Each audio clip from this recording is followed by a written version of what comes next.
Rangpur city কর্পোরেশনের প্রশাসনিক কার্যালয়ের সামনে এক হাতে ব্যাগ, অন্য হাতে বিভিন্ন প্রয়োজনীয় কাগজপত্র নিয়ে পায়চারি করছেন নগরীর তাজহাট এলাকার বীর মুক্তিযোদ্ধা মোহাম্মদ ইয়াসিন।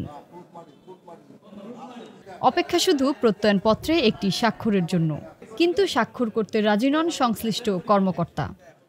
এই কাগজ আছে, এটা এখানে পুরুট মারি রাখছে, এটা চলবে না, কিনে নিয়ে এটা নিয়ে কি ইয়াত পড়ছি, দিল্লিতে পড়ছি আমরা, চলবে না। এটা প্রশাসনিক কর্মকর্তা বলতে, সিটি কর্পোরেশন বলতেছে আমরা আবার বানাবো, নতুন করে বানাবো, তা আমাদের দরকার হবে আজকে। শুধু বীর মুক্তিযোদ্ধা মোহাম্মদ ইয়াসিন নয়, রংপুর সিটি কর্পোরেশনের ৩৩টি ওয়ার্ডের বাসিন্দারা নাগরিকত্ব সনদ, ওয়ারিশান সনদ, ট্রেড লাইসেন্স, চারিত্রিক সনদ, প্রাতিষ্ঠানিক নিবন্ধন সহ সকল ধরনের ফর্ম ও সনদপত্রের ওপর ডান পাশে শেখ হাসিনার বাণী থাকায় স্বাক্ষর করছেন না রসিক কর্মকর্তা। প্যাডগুলো পাইছে, সেই প্যাডের উপরে শেখ হাসিনার উন্নয়নের একটা লোগো আছে, সেই লোগোটা আমাদের অফিসিয়ালি ডিসি অফিসে অ্যালাউ করতেছে না, কিন্তু আমাদের সিগনেচারও করতেছে না। এখন কাগজটা আমাদের খুব জরুরি, তা এই ব্যাপারে আমরা এখানে সিটি কর্পোরেশনে আসছি, কথা বলছি, তারা কোনো সিদ্ধান্ত দিতে এ পর্যন্ত পারতেছে না। এই বঙ্গবন্ধু কোনো লোগোর সিটি কর্পোরেশনের কোনো লোগো যদি থাকে তো লোগো থাকবে না, লোগো ছাড়া আপনি নিয়ে আসেন তাহলে সই করব, আদারওয়াইজ আমরা সই করব না। আপনি সিটি কর্পোরেশন বলেন এই ফর্মটা বদলাইতে, গোটার ফর্ম চেঞ্জ করতে বলছে উনি। প্রত্যেকটা জায়গায় আমরা হয়রানির শিকার হচ্ছি, আমরা ডিসি অফিস যেতে হয়, সিটি কর্পোরেশন আসতে, এটা তো আমাদের জন্য ঠিক না।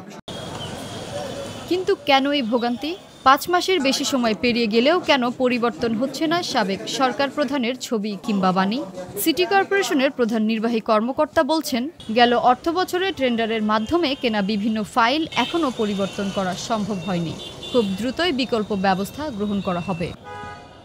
যেমন ফাইল কাভারে আছে, আমাদের বিভিন্ন ফর্মসে আছে, হ্যাঁ, আমাদের খামে আছে বলতে ছিল আর কি। এগুলো যেহেতু টেন্ডারে কেনা হয়েছিল গত অর্থ বছরে, কাজে এগুলো আমাদের আগের ক্রয়কৃত, এগুলো আমাদের নতুন করে করতে একটু সময় লাগবে।